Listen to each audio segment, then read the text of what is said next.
From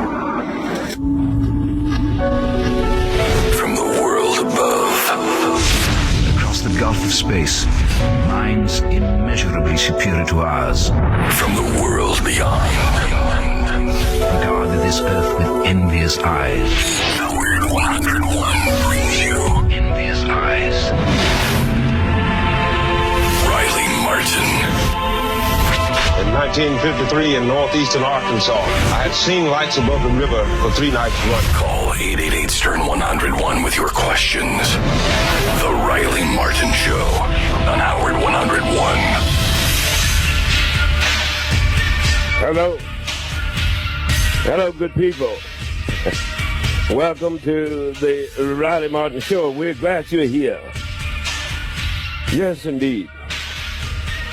So many things are going on in the world now, all over the place. It is as if humanity, to some great extent, has gone mad. We have to straighten this out come, election times, okay? Welcome to the Riley Martin Show. Back in the studio, of course, we have the one and only, the big man with the plan, the smoothie, groovy guy, the super producer, technician, and what have you. Not just regular producer now, super producer. I'm speaking of none other than the great 00 Al Ragon. Yes, and a shout out to the lovely Michelle. And by his side, as usual, is the one and only the man on the white horse, who is also a super producer, if I have to say so. I speak of none other than the great technician, Sir Breton. Yes, indeed. And shout out to the lovely Jennifer. Let me also give a shout out to the lovely Elaine in payroll there, lover. Yes, and of course by my side is the one and only, the man with the plan, my producer, technician, and dare I say, co-host. I speak of none other than the great Eric Eron McCauley. I love this planet, spaceman. Well, I'm telling you, it's a beautiful planet. You should see it from out near the moon. Yes, indeed. A big blue marble in space it is. Yes, indeed. Welcome to the Riley Martin Show. People, so many things are coming to pass now. I've been telling you over the time, and those of you who have read my book know that many of the things that are coming to light now has been reiterated in that book over the years and what have you. I knew that ultimately many of the elementals, concepts, and things that I have told you would ultimately come to pass in our lifetimes, so that you can hearken back to the book and say, wow, Riley said that 20 years ago, of this or that. You see what I mean? Like that. There are so many things. There are so many things in the heavens and the earth that has never been known. So welcome to the Riley Martin Show. How you doing, Eron? I'm doing fine. People call Riley with questions tonight, 888-STERN-101. You can also email us any question at RileyMartin@SiriusXM.com. Yeah. Okay, people are lined up here to talk to you, as usual. Yeah. But before we do that, speaking of things in your book, something just came to my attention here in the immediate past right here. And I want to ask you about it because this was in your book. My brother sent me an article here.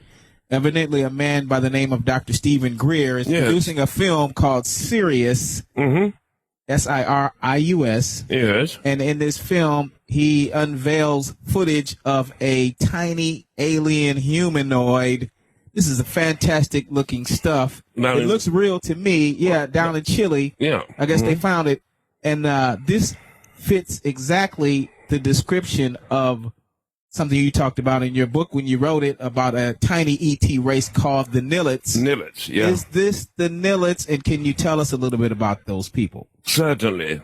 Back in the history of the planet Earth, long before man became a sapien biped erectors and what have you, it was considered something like the Australia of space, like a prison planet or something of that nature. Yes. And there were several groups here. The Porons were like giants, and the Nilits were about 6 inches tall. They were here. Now, ultimately, apparently, since this planet has been plotted, the Nilits returned home. And so did the Porons eventually, and what have you, but the planet is plotted. So if they found the body of a Nilit in South America and wherever, you'll find that the place that they found it is a place that's high in necessary chemicals and things of this nature, such as gold, etc., etc. It does not surprise me that they would find them. However, you remember I told you about them nearly 25 to 30 years ago. Yeah. Yeah, and what have you, these things will come to pass, good man. Mm-hmm. Yes, precisely. Now, and they are high tech. Actually, you will see ships range in size from 7 to 10 miles across, all the way down to no bigger than a basketball or a little larger, that people have seen and took pictures of and all that. The Nilits are high tech, just like the big guys. Yes. Mm-hmm. And where did they come from?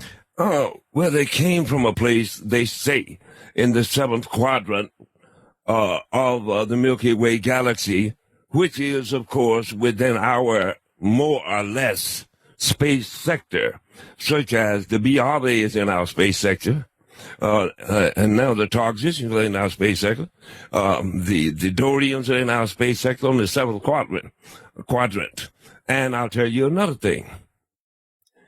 Numerous new aliens that I do not know of, that I don't know because I haven't seen them, are turning up in this part of space right along in now.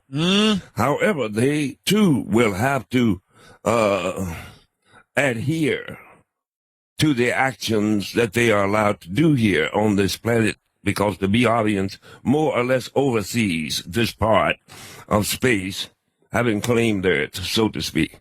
And so, no doubt they are peaceful, whoever they are. Wow. Okay, and now these callers are lining up here, but before we get to them, finally, about these little extraterrestrials, these little Nilits. Right. They look like humans. They are definitely humanoid. They are biped. Are they in any way genetically connected with humans? It seems like we would share some genetics DNA with them. Well, okay.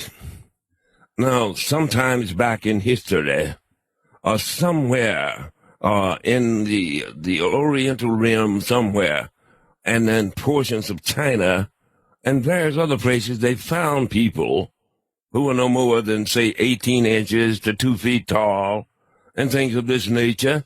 Who is to say that they did not genetically interface in order to breed themselves taller because they were in a land of giants? You see what I'm talking about? So it is possible, though I cannot give you a definitive history of them. I can say that quite possibly, yes, they do hold a relativity to the biped erectors on this planet, as if on other planets, biped erectors were walking around even as we speak. Yeah. Wow. This is fascinating. Okay, once again, the name of that documentary is called Sirius. I guess it's coming out soon. Yeah. Stephen Greer. All right. Oh, yeah, let me holler about my boy. Okay. Wilbur Allen. Yeah. Yeah, he's out. Again, he's out around Roswell because they're having a flap or something out there. And he's out there shooting pictures again. Yeah. And he's the best I've ever seen. And so if you want to check out some of his work, he's at UFO DC. You know, UFO-DC. Yes, those pictures are breathtaking. Yeah, continue. All right, right to the calls then, Riley. Okay. Here's JP in Nashville. Hello, JP in Nashville. Hey, Riley. I got a question for you, man. Okay. What is your opinion on the divine and ancient astronauts? Are they linked? Are they separate? Did we mistake God, aliens for God, or, is there a God and are there aliens? Do they coexist? Okay. There are as many concepts of God as there are tribes, nations, countries, and races of men. I believe, regardless of what that belief is, if it is one that says, love your fellow man as yourself, do unto others as you'd have them do unto you, do a fair deal, and what have you, and live in peace if at all possible, then I believe that we are all on the right track. However, no doubt, ancients have equated flying saucers with angels and fiery chariots and things of that nature, and still does not rule out God, young man. You see what I mean? All right. Thanks for that call. Call us back. Okay, here is Peter in New York. Hello, Peter in New York. Hello, Riley. How are you? Here's my question. Very good, sir. Here's my question. As a symbol holder, say Judgment Day comes, the day of reckoning, Judgment. Right. Will the aliens intervene and take me away? Basically, what I'm saying is the symbol more powerful than the cross? Thank you. No, I don't think it's more powerful than the cross, son. I believe that if God gets ready to bring you home, then there's nothing I or the aliens can do. But I will tell you this. The force of life itself is eternal. You don't simply stop being or realizing where you are simply because you lay down a physical body. And so therefore, if the aliens don't get you now, and you happen to leave us, ultimately you will see them again somewhere in the cosmos, because I tell you truly that you too have walked among the stars. All right? All right. Thanks, Peter. All right. Next call, Riley. This is Adam in New Jersey. Hello, Adam in New Jersey. Adam? Oh, Riley. Hello, Can you Adam. hear me? Yeah, I can hear you. Hi. Okay, my question, and it's a very serious one. I'm glad that you touched upon the idea of the Nillets, and then you brought up some information that you have concerning possible relations to the China and the Orient in that area. Right. My question is this. I have concern with regard to North Korea. Okay. Is there any way that this small Kim Jong-un may have somehow been affected by the Nillets, and if so, should we have concern? Now, my other concern is, does Han have anything to say about intercontinental ballistic missiles and the possibility that North Korea could have them? And another question, what if Dennis Rodman happened to get Kim Jong-un a symbol? Will that have any effect on his leadership? I cannot refuse any human being a symbol. It is not for me to choose who or where or whether you may go. I'm simply the messenger guy who does the symbols to send to you. If it was so that one man say, I don't like you, so you cannot go, then that would be putting too much power into one physical man's hand. I would not want such power. If he pays, he get a symbol. But that does not mean that he's automatically going to go. You understand? These people in the sky are no fools. Now, okay, I'm more worried about hackers hacking our power systems than I am about Kim Jong-il harming us. Because right now, I can sit out there with one small warship or one boomer with nuclear capabilities and sink the whole country. At the very best, they can't have, I doubt if they've got intercontinental ballistic missiles, but they can't have but 3 or 4 warheads and what have you, because that stuff costs a lot of money to put together. And so that should be the least of your worries, good man, and what have you. And what was he asking about, Dennis? Yeah, he wanted to know what Tan thought of the ICBMs. Oh, no. Well, of course, they do not like it because they, in their history, have been through some of the same things that we are going through. And you will remember that they started showing up here big time around the time that we exploded the A-bomb and what have you. They said, let's go check this out. These fools are going to make some of the same mistakes that we have made in our history. But then again, they are tens of thousands of years older civilization than we are.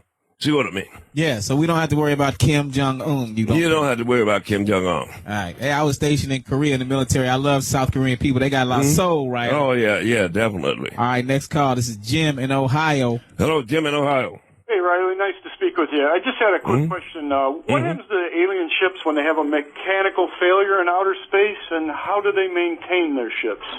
Well, no, you got a good point there. Some have failed into, say, our hands. Several have probably fell into the British hands and into Russian hands, maybe even China's hands. The only thing we have not yet been able to do is duplicate the power system. That is the hydrogen-fed fusion core, you understand, and encapsulate it small enough to put it in a little ship. But I was out near Area 51, and they have stuff out there that they can fire it up using thermite, liquid oxygen, kerosene, stuff like that, and fire them up for a few minutes and all of that. But yes, no technology made by the hands of physiological beings anywhere is totally infallible. Yes, they have failed. Well, hang on there, people. This is good. Let me give a shout out here to the great Mike, the primo musician, composer, and the lovely Diane Boyd. Also, Jamal and Luda Lawson and baby Victoria. They're out in Ogden and Salt Lake City. And Mikey Blundick Sr. and Jr., the lovely Jennifer Babcock, and Massachusetts and Florida. Cliff, the great Cliff, and the lovely Helene Green, and all the crew down in Macon, Georgia. Lily Heisenbutel, my love. Thank you, darling. Key Largo, Florida. Cindy, Brian, and the lovely little Christine Azarski, as well as Miss Susan Ashcraft, the oceanographer. They're out in New York, Linda, California. Stephen Geiger and his lovely son Daniel, they're out there in Yorba Linda also. Cabrina Mara Cooks and her daughters Tashika and Lenora out in Toronto, California. Margaret Woodward in Ramona, California. Take care, baby. Rich and Karen Horowitz in Matawan, New Jersey. Randy, Dina, Markel, and little Laura and Ashley Parks, and little Nika out in Las Vegas, Nevada. Ray Nathan Rivera in Philadelphia, Pennsylvania, and Jarrett and his lovely daughter Swan Buckaloo. She's a beautiful artist, that girl is, out there. And stay with us now. We shall return.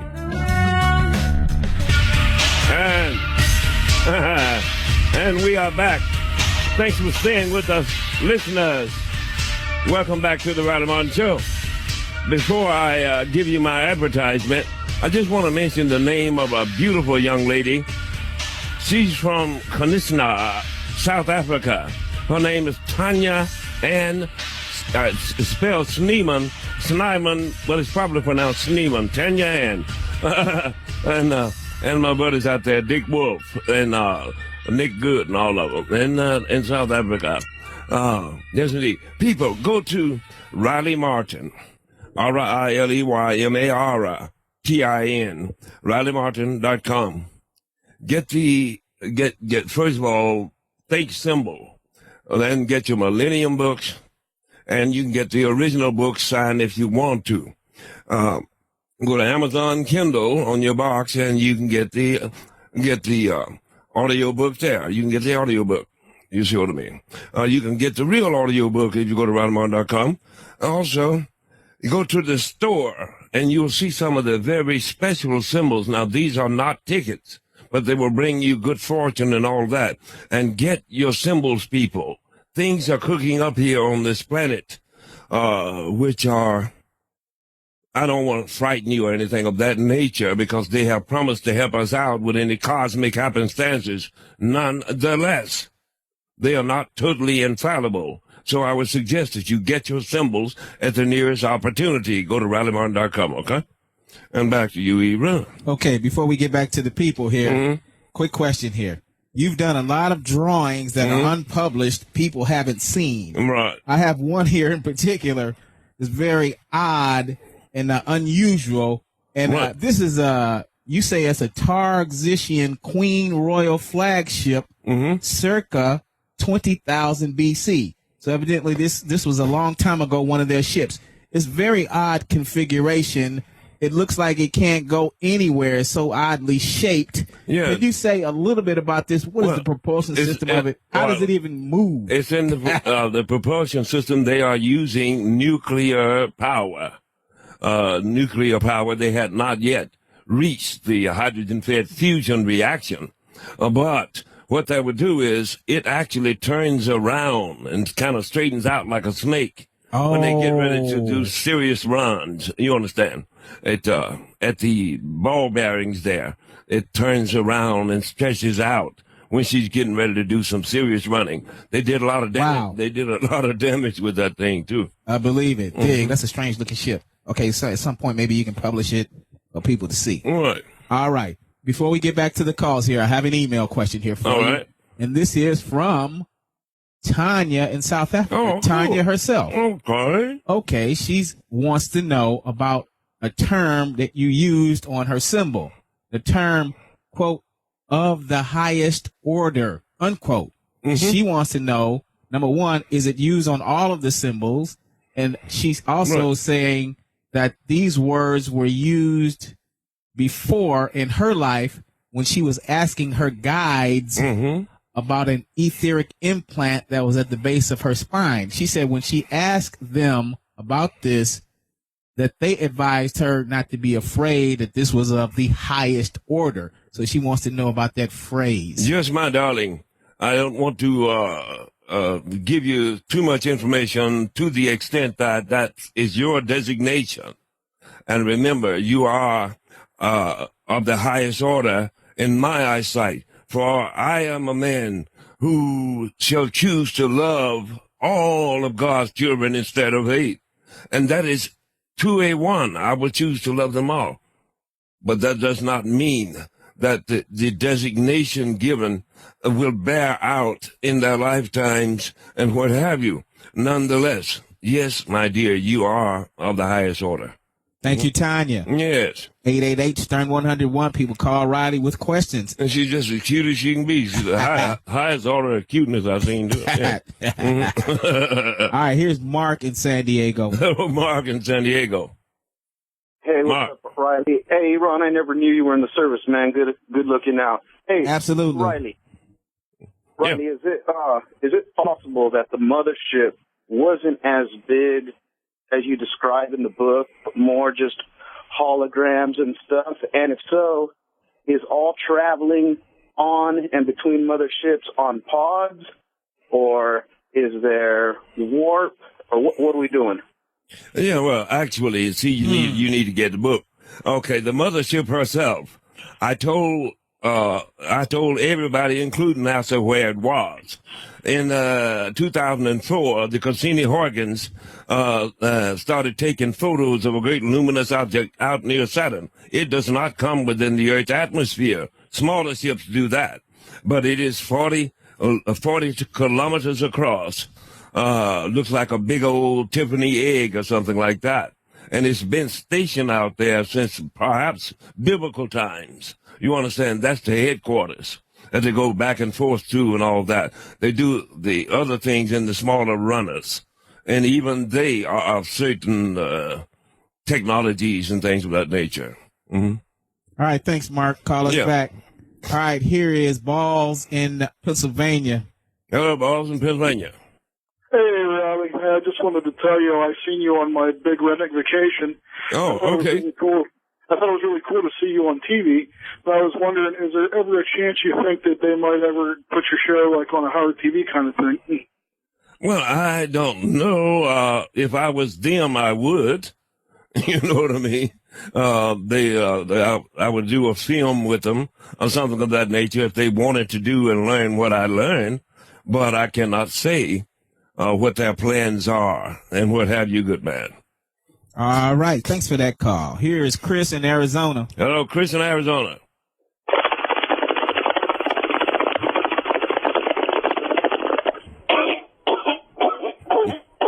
And that's for you, Mr. Martin. How you guys doing tonight? Pretty good, Chris. Thanks, Chris. Good. I was just wondering about the solar flares that they've been talking about that could happen later in the future. Yes. And if they were to knock out our power and something like that were to go down for a long period of time, would the Bialgians consider that to be a catastrophic enough event to come and pick us up?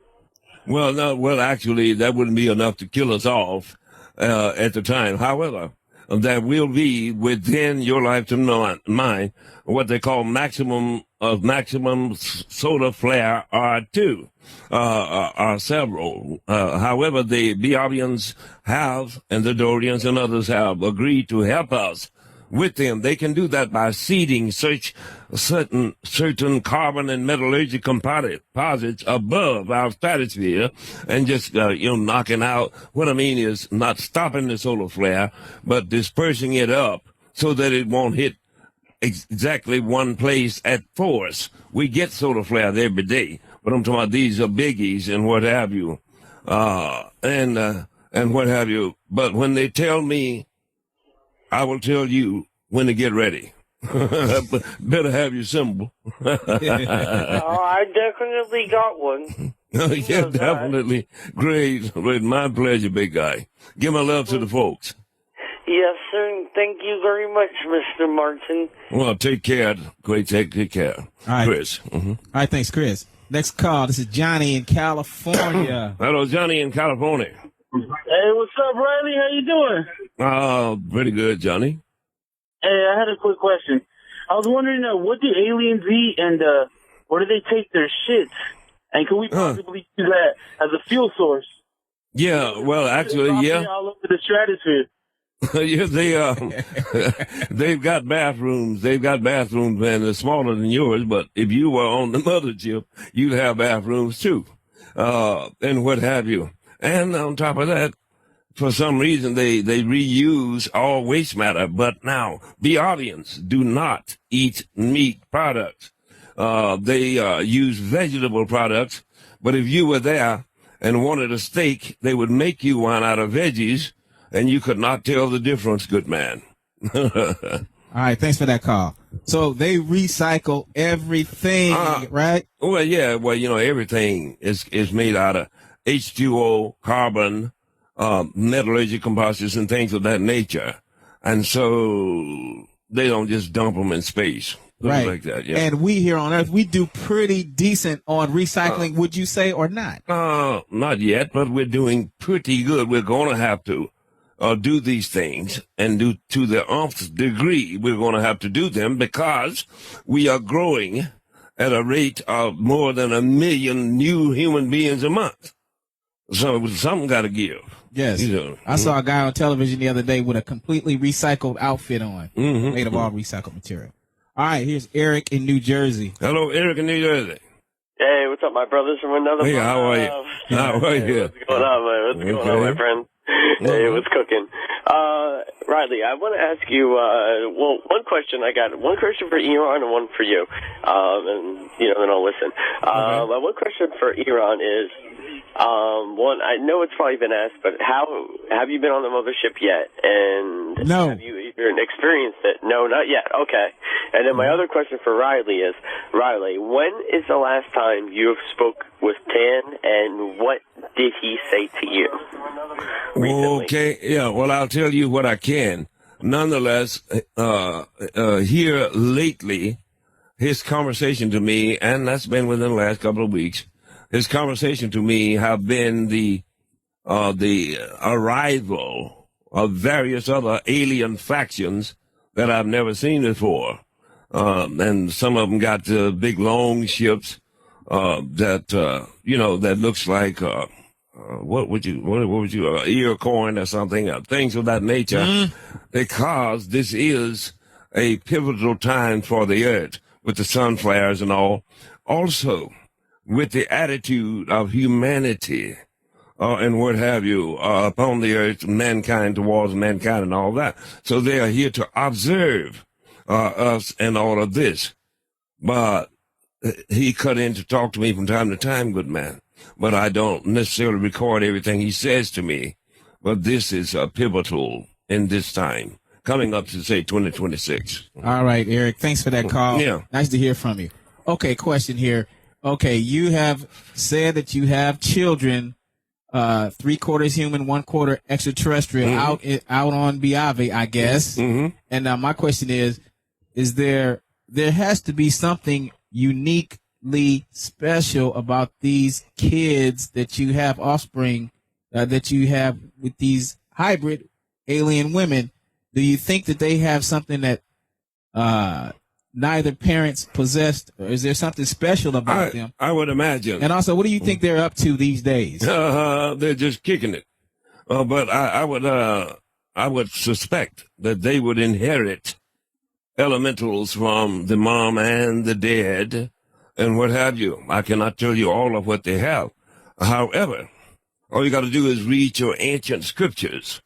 The Brahmaputra of the Hindus, the ancient scripts of the Chinese, the ancient Sanskrit of the Egyptians, and the hieroglyphic of the Egyptians, and others going back, and it'll tell you that they were breeding physically with the daughters of men, and their sons became of old great men of renown.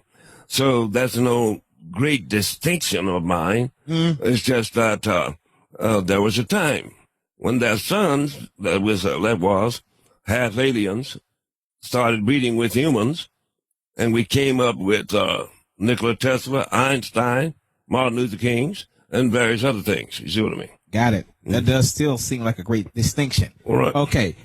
Quick email here, people. You can send an email to Riley Martin at SiriusXM.com. This is from Spirit Writer, Writer Spirit. He simply asks, will we see you, Riley, as a 33-year-old in 2026 on the mothership around Saturn? You will see me. You will see me, and they will, if we are leaving here, they will turn my age back as well as yours to about 32 or 33. And I can hardly wait for that. And the girls. All right. Here's EJ in Florida. Hello, EJ. All right, Riley. What's going on, my man? No, nothing much, EJ. Yeah, all right. Let's talk about the aliens, the avions, visiting Earth, and the fact that the majority of the Earth is actually water. Can the Biavians survive being underwater for a long period of time? And while we're out in Florida in boating season right now, would you advise having some type of symbol on our boats to protect us, or at least acknowledge who we are and who we should be protected by? Can you just talk about any type of aquatic aliens that we should be on the lookout? Well, I would think that anyone interested in this subject, have been listening to me for a while, would get the book and get their symbol. It's best to be on the safe side. If indeed I am telling you the truth, and I know that I am, because if you read the book, you would see that many things I've foreseen and projected, and all of this is coming true even as we speak. So yes, get you a symbol and put it on your boat, and what have you. Now, the Biavians are not water people. They are air breathers like us. But there is a group called Neptunians, who are water people that have installations under the oceans. Some out, they got one out from California, they got one out from Florida, they got one out from China, various places in the world. They got one out in the Mediterranean and all that, on the water in the Mariel Trench and all of that. So even though the Biavians do not breathe water, they can go under there for aura and aura. Now, the Neptunians can separate oxygen as well as gold and other precious metals from water. Mm-hmm. All right. Thanks for that call. Okay, did you ever go into water in the ship when you were riding with them? Yeah. I think I did. They were showing me where the Neptunians were, and but I did not enter the installation. We did go under the water. We were somewhere close to the Mariel Trench. I believe. Yeah. Mm-hmm. Okay, got it. All right. I guess we'll try to squeeze one more call in here. Here's Tal in Washington, D.C. Hello, Tal. Hey, Kwame Salaziwan, Brother Riley, and the great Iran. Tal. Yeah, Tal. Hey, Riley, real quick, we got a couple real dire situations going on the planet right now. You got this mental midget over there in North Korea who thinks he has the technology to attack us and our allies. And in actuality, he does not. His missiles have no range, and they don't have any kind of guidance. Right. Nuclear bomb in anywhere near Guam, Hawaii, or Japan. But anyway, we also, today, there was a 6.8 magnitude earthquake in Iran. It was pretty much situated about 8 miles down, about 30 miles from their primary nuclear facility. They do all their uranium enrichment at. Now, is that the work of the Biafrans trying to protect the planet from nuclear contamination, or maybe making sure we don't reach that red line of no return? No, the Earth herself. The Biafran would probably not agree with you putting a nuclear site there at that particular geographic location. However, the Earth is alive. She moves. Even as we draw millions of barrels of oil out and all this, it is leaving a vacuum in various different places, causing the that's Earth. Why we got the sinkholes in Florida. Yeah, that's right. Causing the Earth to at times move and things of that nature, and cause earthquakes and things of that nature. Tal, I don't think they have anything to do with it per se. All right. Yeah, sure. Give my love to Lisa Marie, man. Thanks for that call, Tal. Call us back. People, let me give a shout out here to Jeff and Patty Knudsen, to my ortho doctor, the great Dr. Robert Friedman, doctors April Smith, Ann Merkel, Avalone, and Sorante, the staff, Joyce, Vicky, Marianne, Ellie, Amy, Jenna, and Miss Baldish in Phillipsburg, New Jersey, and Eastern Pennsylvania. The lovely Renee Farr and her lovely daughters, and the great Jack Pierce down in Glen Ellen, Illinois. Now she makes Renee's raw chocolate. Check it out. Matt, Ben, and Sheila Planter down in Stone Mountain, Georgia, at Kid Master Genius Electronics. Gary, the Avatar, the lovely Lisa, in Des Plaines, Illinois. I believe they have a new baby around the kids, a little baby there. Carolyn Sultan in Newport Beach, California. Chris Pellini and the little Nictel, the lovely Nictel. The boys, Angelo and Xavier, out in Hillsburg, New York. Hillsburg, California. The lovely Leo Coyne out in L.A., Justin Surratt Jr., the great cartoonist in Berlin, New Jersey. Fred Chatham down in West Palm Beach, Florida. Stay with us now. We shall return. The Riley Martin Show. Howard 101. Yes, people. Thanks for staying with the Riley Martin Show. We're glad you're here. I hope that some tidbits of information that I give you will do well to expand your knowledge of the universal equation. People, I want you to get your symbols, people. I cannot reach you. I cannot speak for you if you don't have your symbol, people. If you wish, get the book first while we have the books. Get the book, the Millennium book, and the original book if you want it. You can get it autographed. Each one of you can get them autographed. Also, you can get the book at Amazon Kindle, on your iPad, D-pad, G-pad, and whatever it is. You can go to iTunes at Riley Martin and get my original album.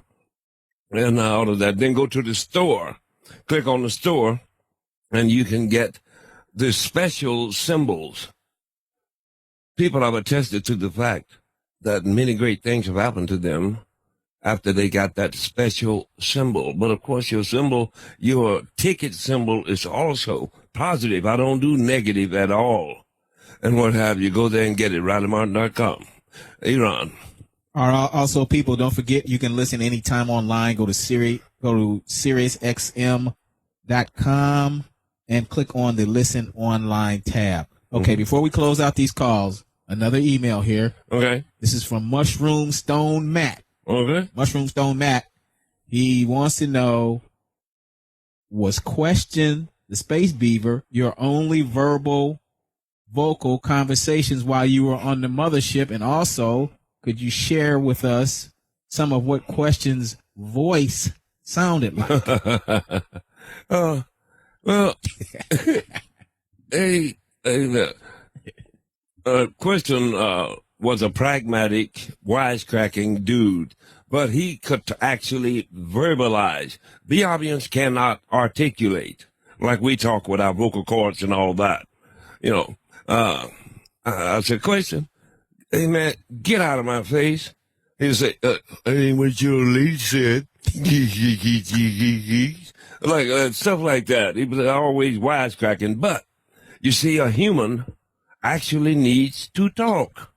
You need to use your vocal cords. Tan is a telepathy. He talks through telepathy only. He actually cannot say words. And that's why they gave me Question, so I'd have someone to talk to. You know? At the middle of the night when they brought me some of that Gate beer they had, they never were, I don't think, to make good beer. And me and Question would be talking, kicking it around, and all that. So he was a friend to me when Tan wasn't around. And he could actually speak.